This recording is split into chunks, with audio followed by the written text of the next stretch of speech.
Hello and welcome to another episode of Damn Interesting Week. We are so glad you've decided to join us. My name is Jennifer Lee Noonan. I'm Angela Epley. I'm Spurr-Chen. I'm Bradley Calhoun. And this was a damn interesting week.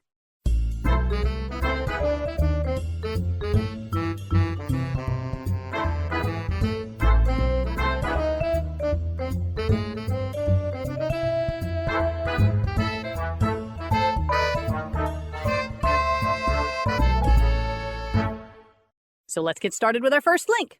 First link. Okay, from Science News. Pickles glow when you plug them in. Why did we do that? At an otherwise formal meeting of the Electrostatics Society of America, an electrical engineer named Joshua Mendez Harper pulled out a jar of pickles, a power strip, and some electrodes. And he said, quote, "I'm hoping we will not have the fire alarm go off." Oh, cool. That's what you want to hear before a demonstration. It gets everyone's attention at least. Now, he skewered each end of a pickle with an electrode and then flipped the switch. What happened? Well, the pickle sizzled in protest, then it glowed bright orange at one end. So apparently this is a decades-old scientific parlor trick, and now Mendez Harper's group at Portland State University in Oregon may figure out what the dill is. Oh.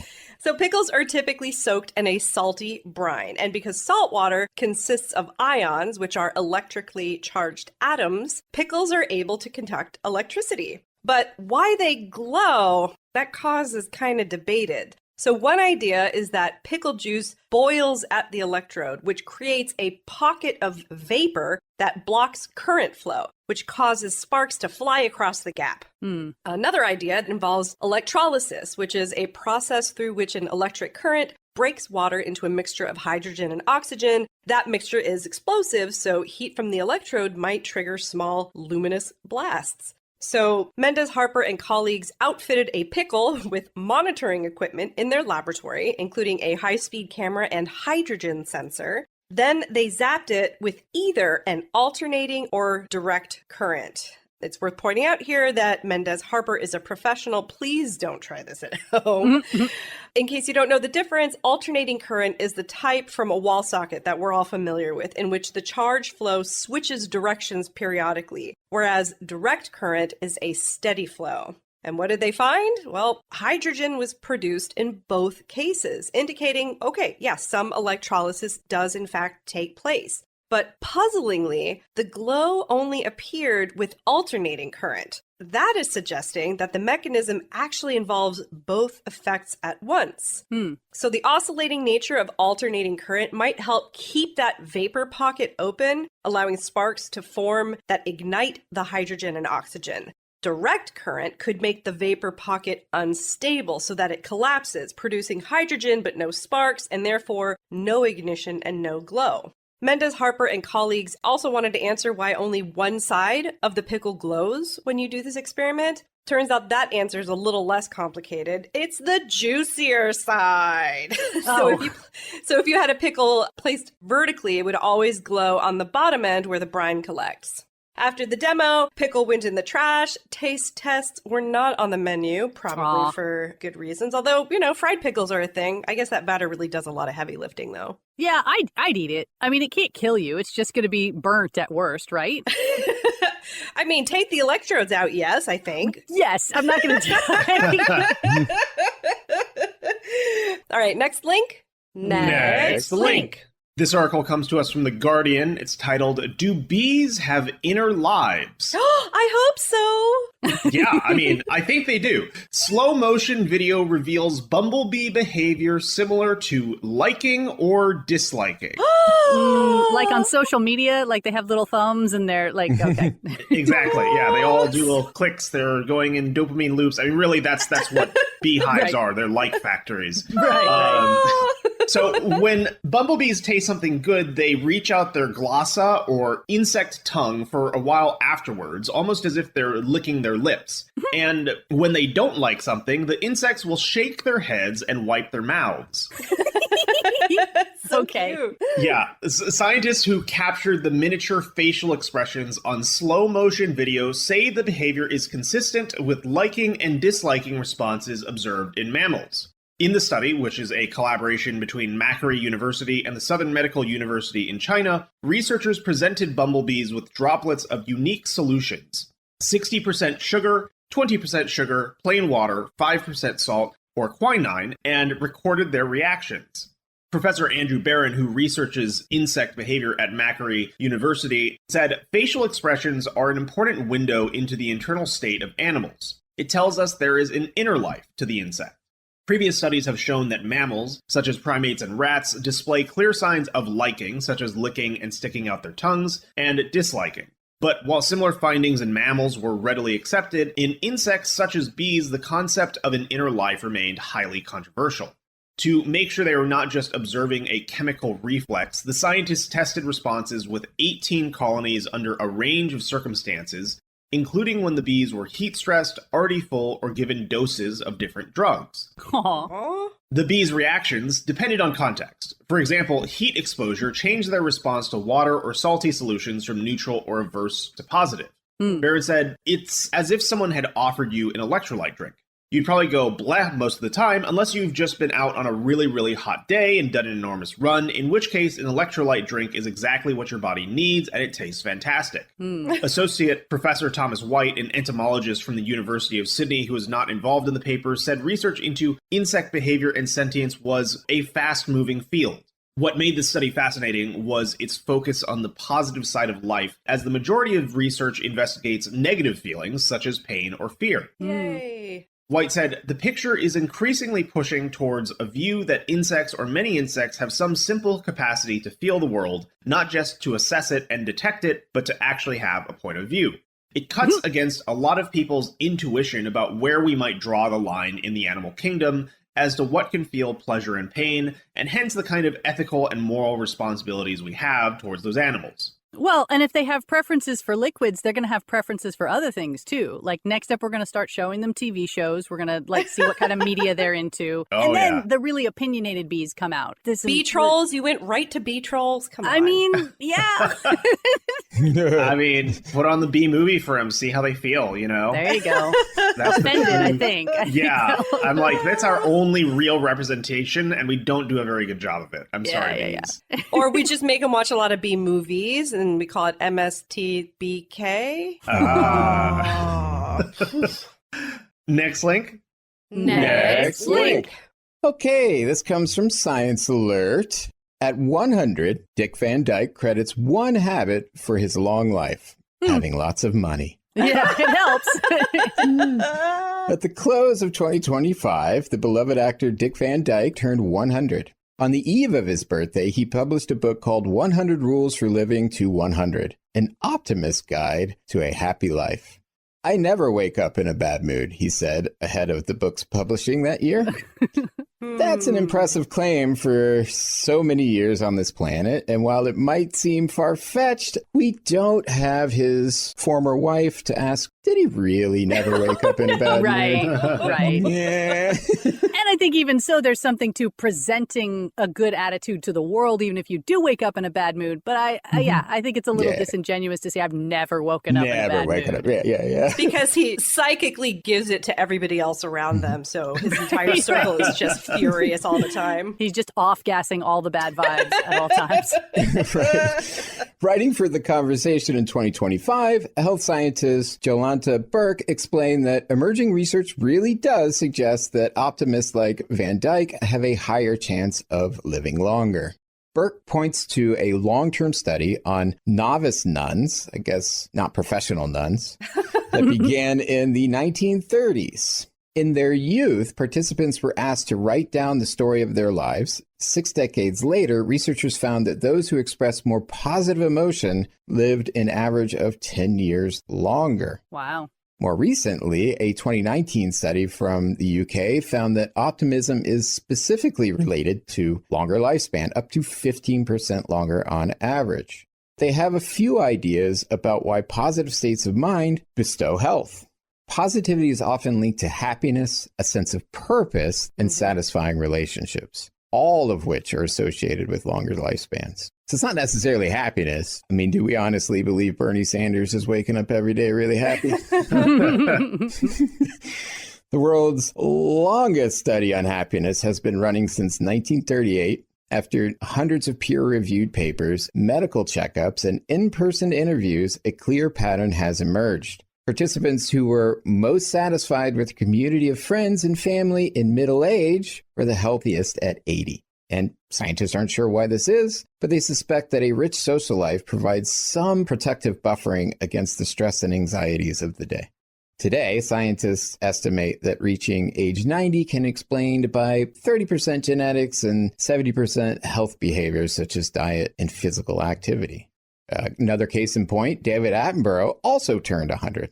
Attenborough, like Van Dyke, has remained socially and physically active even into older age. His passion for the natural world never faded, and he continues to work, saying he loathes the idea of retirement. Well, it also helps when your job is like being in nature. Right. Yes. Yeah. I don't hear a lot of garbage men going like, no, I love the work. I'm never going to retire from it. Some evidence has found that adults over 50 with a strong sense of purpose in life tend to have better physical and mental outcomes. There's the Bernie Sanders, right? Like he's still got a purpose. And I think also, I mean, my grandmother was notoriously grumpy. And she lived to 96. Because she kept doing jazzercise. Yes, actually. Yeah, she did tap dancing at 90. She worked in the garden. Yeah, maybe it's an overlap of not just purpose, but like active, positive purpose. Yes. Right? Because if your purpose is like just raging against the machine or labor or spreading a lot of hate, I'd be curious to see how those factors work in. I think there's also an element of like, when I'm sick, I feel grumpy. And I immediately get this very pessimistic view of like, I've never felt good. I'm never going to feel good again. And then I get well and it's like, oh, no, okay, I'm fine. And so I also wonder, a percentage of it may be like your body is not great. And that informs your opinion about the world, even though you don't know it's because you inherently are just falling apart on the inside, you know? And social media now, we're all screwed. Yeah. I think they're definitely going to find that those who were on social media in their 40s didn't live that long. And Van Dyke's also, he has another way of putting it. Old age is part fact, part state of mind, part luck. I love that he puts the luck part in there. Yeah, I agree. And on that note, don't worry. Be happy. It's that easy, y'all. Just be lucky and happy about it. Have you tried calming down? Have you just tried relaxing? Yeah. Next link. Next link.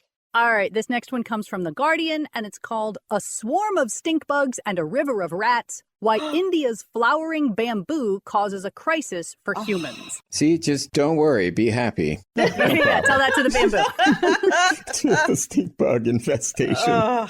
So this is taking place in the hills of Mizoram State in northeast India, where the villages are surrounded by bamboo forests, which are largely dominated by two species of bamboo, Melocanna bassifera and Bambusa tolda.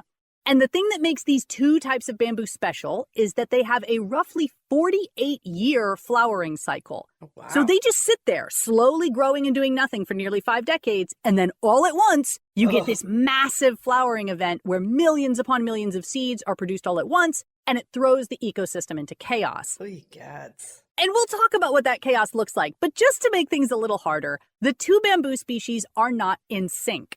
A flowering event for B. tolda is known as a thingtam, and it happens about 18 years after an M. bassifera flowering event, which they call a mautam. So it's a little like our underground locust cycles here, where you have a mautam, then 18 years later you have a thingtam, then 30 years later it's another mautam, and so on. And there's several stages to this nightmare when it happens. First, the flowering causes a spike in the population of a local stink bug known as a thangnang.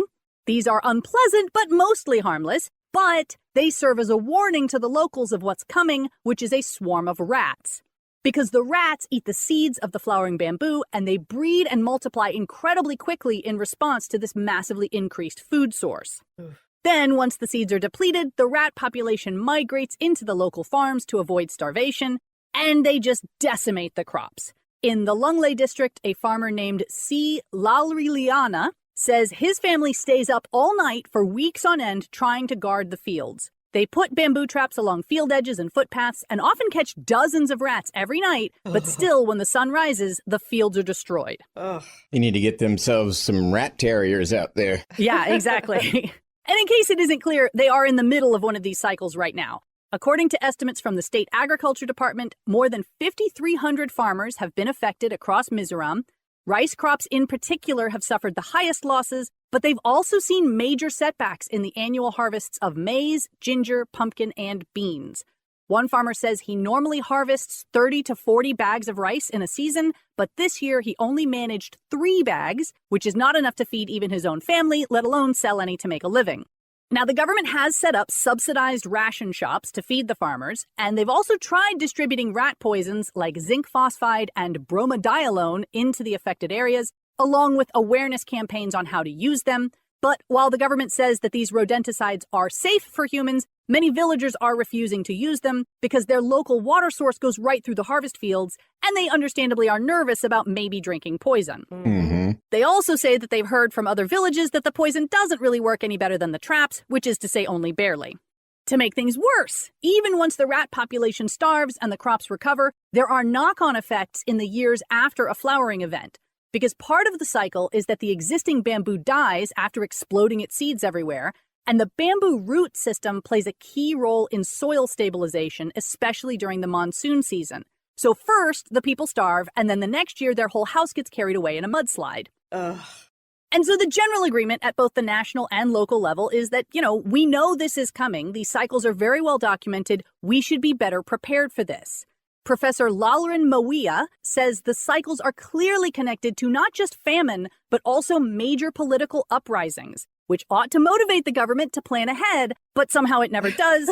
And then once the region has recovered, they know it's going to be like 30 years before it happens again, so they figure it's not their problem. God. And that's kind of it. There's not really a happy ending to this because right now they are in damage control mode trying to feed the people, and it's really just a question of what they do a year or two from now, which history seems to indicate won't be much. Yeah, I have a loathing of bamboo, and that just got worse. That just added to that weight. Yeah, just don't put bamboo in your yards, please. No, if you plant bamboo, you're going to be cutting it back for the rest of your life. And your neighbors. Your neighbors' yards, and a mosquito factory. It's awful. Yeah. Well, and you got to think, even if they do solve this rat problem, if the rats aren't eating all the seeds, does that mean the bamboo just overtakes the village instead? It feels like the rats are really keeping the bamboo in check during its flowering season. So it's maybe just a question of electrified fences around the crops to make sure the rats stay where they are and not come in. But eradicate the bamboo. Yeah, that too. I mean, just burn the forest. That's sure that won't do anything wrong. Yeah. Aggressive panda clearing. Yes, import some pandas. Rat terriers and pandas. That's what they need. Next link? Next link. Okay, from The Guardian. A study just found that catnip lotion is as effective as DEET at repelling mosquitoes. What? Yeah, Get excited, y'all. Researchers That's amazing. Your cat definitely will. Definitely. Researchers testing a cheap homegrown oil in Uganda found what cats knew all along. It works just as well as the artificial chemical used around the globe. Catnip, or Nepeta cataria, is a common herb from the mint family. The chemical in the plant that causes feline euphoria, which has a very scientific name, I'm going to attempt here, nepetalactone.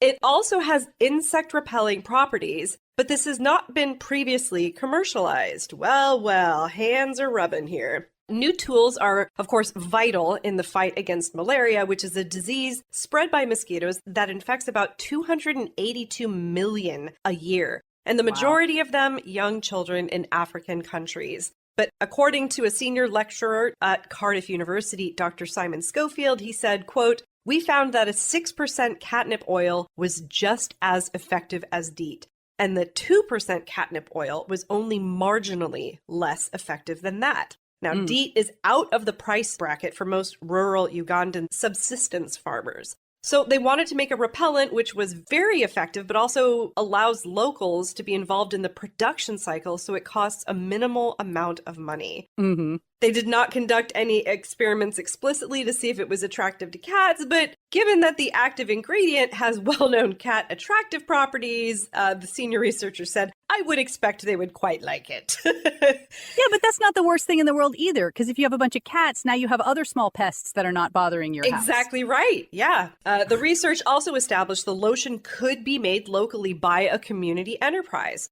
So far, it's been distributed for free using grant funding. But the next phase of the project will see production increase and lotion sold to create a sustainable income for workers. So, I mean, just win, win, win, win, win. Yeah, I mean, I'd like to try it because I have one of my children is a magnet for mosquitoes. And I've looked stuff up of like, oh, sometimes it's a B12 deficiency. There's other, but it doesn't matter. All of us can be outside on the 4th of July and she will be covered in mosquitoes and the rest of us will not. So you just bring her out so that you guys don't get bit? Yeah, right. She's the attractive one. The volunteer. If we take the beacon away. You should just put her in a giant electrified cage and then, problem solved. Oh, no. Like one of the bug zappers, but human size. Yeah, exactly.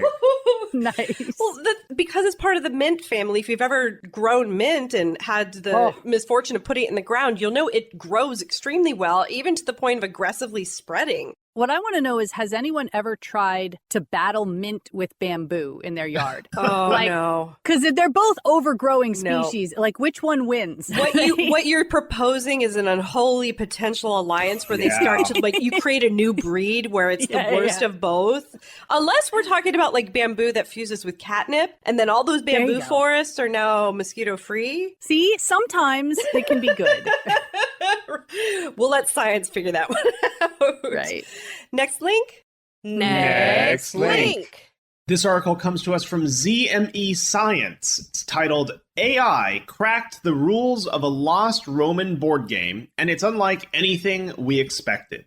Are we sure it's right? Yes. Now, I mean, I was going to make a snide comment because AI, it's like, what does that mean? Is that an LLM? Is it a visual model? Is it just an algorithm? Right? Exactly. Yeah. It's none of those things. It's pretty much just an algorithm, but we'll get into that. So, during a brief respite from COVID-19 lockdowns, archaeologist Walter Christ found himself wandering the halls of Het Romeins Museum in Heerlen, Netherlands. Sitting in a display case was a chunk of white Jurassic limestone, roughly 8 inches across. It was cataloged as a likely board game, but to Christ, who is an expert in ancient board games, it looked like nothing he had seen before. It was found in the late 19th or early 20th century, but because it wasn't dug up during a scientific excavation, its context was lost. Was it a mason's practice piece, a doodle, or as archaeologists would later suspect, some kind of game? The answer turned out to be hidden in the microscopic topography of the stone itself. Crisp said, "We identified the object as a game because of the geometric pattern on its upper face and because of evidence that it was deliberately shaped." So, when players push game pieces across a stone board, they leave trails. Over years of play, glass or stone counters grind against the limestone, creating smooth, homogeneous zones where the surface roughness is leveled out. The etches in the stone were concentrated along specific lines, particularly one of the diagonals. So to figure out what game could produce those specific scratch marks, the researchers turned to the Digital Ludime project and its AI system, Ludi, or Ludii. And I looked this up, and this is basically a tool that allows you to run simulations and set up different types of board games. And if you go to the site, ludii.games, you can see a list of like literally 1,400 different games that are represented with this system. So I believe it's an expert system that you can use to train instructions on. I'm trying not to use the word AI now, and it's really hard because that's what it is. We used to call it that. Everything has changed in the last 10 years, and it's killing me. Anyways, okay. So, yes, there is a programmatic AI, not an LLM, that is used to run all of these different games. So the team programmed agents to play hundreds of different game variations on a digital version of the Heerlen board. They pulled rule sets from traditional European games that fit the board's small size, specifically games with around 20 playable spots. These included alignment games like tic-tac-toe or Nine Men's Morris, and blocking games where the goal is to trap your opponent. The AI agents played 1,000 rounds for each rule set, utilizing alpha-beta pruning techniques to simulate competent human players. And I'm pretty sure that that's just referring to A/B testing, where you just pick one or the other and you choose which one did better. So sounds fancy, you're just picking a better result. Mm-hmm. The goal was to see which set of rules would statistically force pieces to travel along the same lines worn down on the real artifact. Chris explained, we tried many different kinds of combinations. 3 versus 2 pieces, or 4 versus 2, or 2 against 2. We wanted to test out which ones replicated the wear on the board. In the end, the data pointed to a clear winner. It's a game of dogs and hares, a style of play well known in medieval Scandinavia, but previously undocumented in the Roman Empire. So, based on the simulations that best match the wear patterns, here's how the Romans likely played it. One player controls 4 dogs, and the other controls 2 hares. The dogs start on the 4 leftmost points, the hares start on the inner 2 points on the rightmost side. Players take turns moving a piece to an empty spot along the lines. Then the dogs attempt to block the hares, while the hares try to stay unblocked for as long as they can. And there's even a link where you can actually try this game. So if you go to ludi.games, you can find it online. Is it Xbox exclusive? Yes. Right. You're going to have to log in. They will have loot boxes. Yeah. You got to get in there with your gamer tag. Okay. Yeah, so until now, historians believed blocking games didn't arrive in Europe until the Middle Ages. Chris said the greatest challenge was coming up with the methodology. Research on games in archaeology is relatively rare, and nobody had tried using AI to try to identify play that would replicate use wear before. Yeah, I mean, I do consider that legitimate if they're taking actual wear patterns on the board and saying statistically what moves make these wear patterns in the right depth that they are. So that's cool. Yeah. I like that. Yeah, it's a legitimate approach, in my opinion. I mean, they're basically like brute forcing forensics, which I think is pretty neat. And the one thing we can say for sure is they definitely gambled on it as well. Because Hey! that is deeply embedded in the human psyche. Yep. So true. They just didn't include the rack of poker chips. They didn't get that in the archaeological thing. Well, what we need to do is look for skeletons with broken knees. That's going to be the key. You didn't pay up the Roman bookie, and now... Yep. Next link. Next link. Do you guys like Wordle? Yeah. Yes, I do. Not anymore. Oh, This no. comes from Science Oh, Daily. why? Researchers found a Wordle strategy that wins 99% of the time. Well, I mean, yeah, I've got one of those. Sure. Oh. Well, no, I'm just bragging that I play well. That's Millions of people tackle Wordle every day, trying to uncover a hidden 5-letter word in New York Times' wildly popular puzzle game. Players have 6 chances to identify a secret 5-letter word. When a player enters a guess such as brave, the game responds with color squares that provide hints about the hidden words. Using these clues, players continue to make guesses until they either find the answer or, like me, just give up. The research team, led by Assistant Professor Peter Wu, turned to Shannon entropy, a mathematical concept used to measure uncertainty. Instead of focusing on words that seem the most likely to be the answer, the method identifies guesses that reveal the greatest amount of information and eliminate the largest number of possibilities. Yep. Let's say you're at a certain guess. The previous guesses will eliminate a whole bunch of options, and based on the remaining options, guessing some words will send you into a trajectory where information gain is speedier, said Wu, a faculty member at the Thomas J. Watson College of Engineering and Applied Sciences School of System Sciences and Industrial Engineering, otherwise known as TJWCEASSSSSIE. Right. According to the researchers, the key insight is that the best guess is not always the one most likely to be correct. Sometimes a more informative guess can dramatically narrow the field of possible answers. By applying Shannon entropy, the objective shifts to maximizing the expected reduction in uncertainty rather than the probability of being right. something that, you can do in your head. Yeah, no, I mean, that's basically how I play, is I get rid of the rare letters, and I never, ever repeat a letter until I'm pretty sure I know exactly what the word is. Right.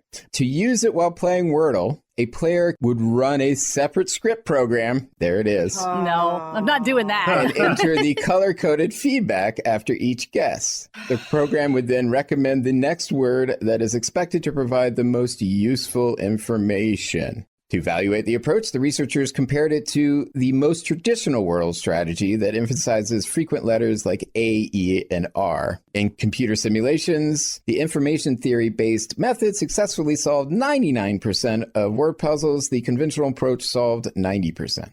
So just so you know, there was a reason for this. Because when I first read this, I was like, how are they getting paid to this is what they... Right, okay. right. The project began not as a formal research initiative, but as a class assignment. Wu challenged students to demonstrate how information theory could be applied to a real-world problem. That classroom exercise eventually evolved into a published scientific paper. Yeah, but to turn it on like a leisure pastime activity and not like urgent problem in need of solve. Yeah, but you have to keep kids entertained and We're show crushing them their that... spirits enough. I get it. Correct. And Wu noted the project serves as an excellent example for how information theory can be used to improve performance in practical tasks. Okay. Again, it was a classroom solution that ended up being a paper. Yeah, I mean, listen, we've had computers that can play chess for decades upon decades. Like, of course, a computer can find the most information-dense way to solve the puzzle. It's still about you personally solving the puzzle. Like, there's no fun if you're running an algorithm beside it, but there's no fun if you're running an algorithm beside you on how to play chess either. But it's still fun to play chess against your nephew. Unless your fun is... running algorithms. Yeah, well, yeah. And I thank God for people like that. Yeah, I mean, listen, they're helpful, but they don't get a lot of joy. They're not going to live to 100, that's for sure. Nor am I, so. All right, well, that is all we have time for today. We're so glad you've joined us. Some of the articles we did not have time to get to this week include, could permanent magnets protect astronauts from solar storms? Why do men develop Parkinson's disease more often than women? And can we geoengineer ourselves out of an El Nino year? So all that and more, plus everything we talked about today, can be found on damninteresting.com. If you like our podcast and want to support us, you can do so at patreon.com/damninterestingweek. In the meantime, my name is Jennifer Lee Noonan. I'm Angela Epley. I'm Spurr-Chen. I'm Bradley Calhoun. And we hope you have a damn interesting week. Bye-bye.